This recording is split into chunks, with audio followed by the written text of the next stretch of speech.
Il y a beaucoup de métiers où la répétition des gestes peut être dramatique. Ouvriers qui travaillent à la chaîne, caissières ou manutentionnaires, de nombreux salariés sont atteints de troubles musculo-squelettiques. Des douleurs qui touchent les articulations et qui coûtent très cher aux entreprises avec une multiplication des arrêts de travail.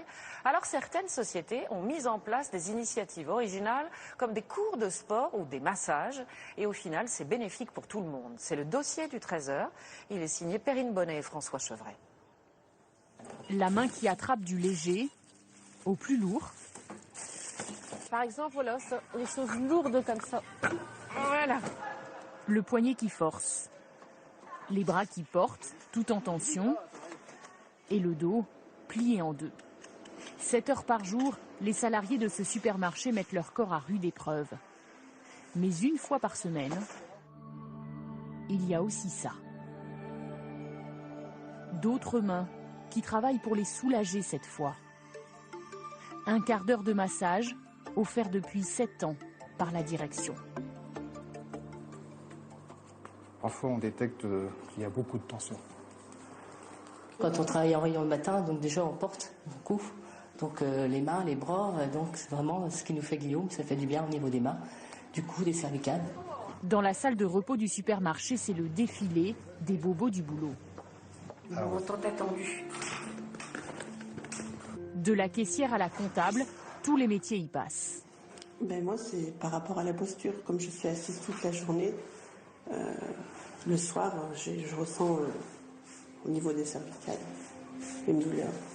Coût de revient de la prestation, 15 € par salarié. Et pour le masseur, ce n'est pas volé. Ça peut paraître un luxe, mais c'est pas un luxe.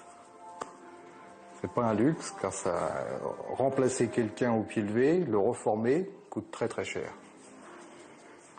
Alors que là, on évite l'arrêt de travail. Éviter les arrêts de travail. Pour troubles musculo-squelettiques.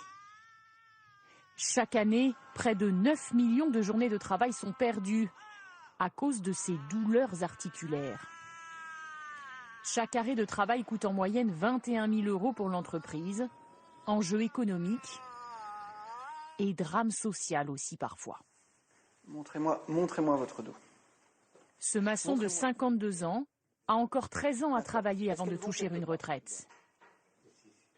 D'accord, elles ne descendent pas, elles ne montent pas. Pourtant, s'il est à l'hôpital, c'est qu'il ne peut plus travailler.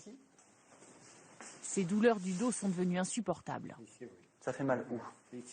D'accord. Il ne tiendra pas avec ces douleurs dans le domaine du bâtiment. Il faut être raisonnable. Donc maintenant, l'objectif, c'est de voir un petit peu quels sont les métiers, ça va être la deuxième partie de la consultation, qu'il a envisagé et qui sont faisables. Ce père de 4 enfants doit se reconvertir. La faute à des années de pression sur les chantiers jusqu'au licenciement. Je n'avais pas porté les choses lourdes comme avant. Et alors, du coup, qu'est-ce qui s'est passé ? Et j'ai le problème avec les chefs et tout.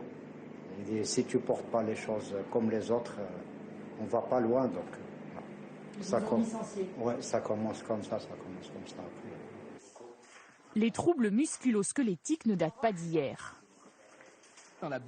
Il commence à préoccuper avec le développement des usines.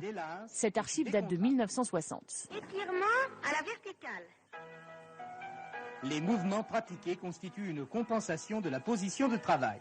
On propose alors aux ouvrières un remède tout en grâce qui, 54 ans plus tard, est remis au goût du jour.